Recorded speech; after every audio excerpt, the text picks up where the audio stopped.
Alam mo, nakakatuwa talaga yan si Princess. Akalain mong pinagdadasal pa pala kayo. In fairness, pinsan na, ang bait ng anak mo. Swerte nga ako sa bata. Pero, kahit na mahal ko si Princess, parang hindi ako makontento. Yung parang may kulang sa aming dalawa. Diyos ko, pinsan, ano naman yung kulang na pinagsasabi mo dyan? Kapag hinahalikan ko si Princess, parang hindi ko naman nararamdaman yung sinasabi mong sobrang tuwa. Alam kong anak ko siya, mahal ko siya, pero hindi malapit yung loob ko dun sa bata.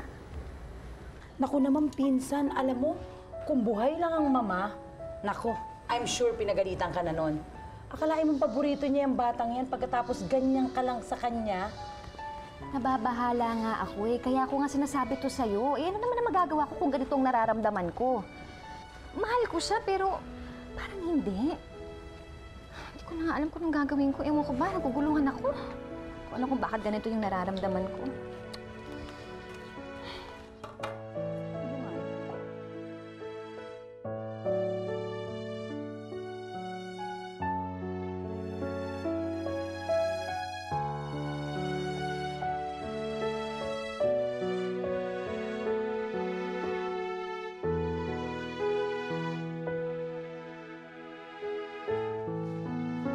Sofia!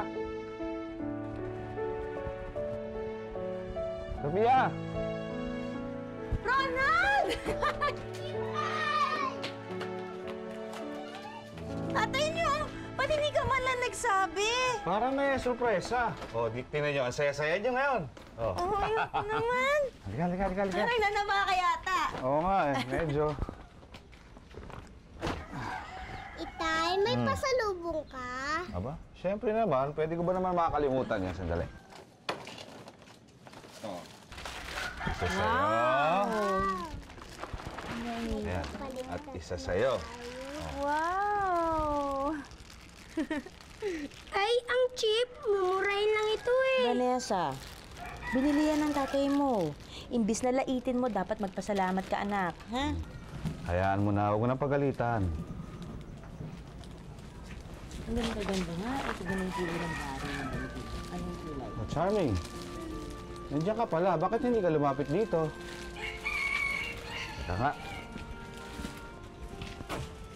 Halika. Tay! Yeah! Namiss ko ang baby ko. Wow, ang sarap ng yakap. Aray ko. Oo, bakit?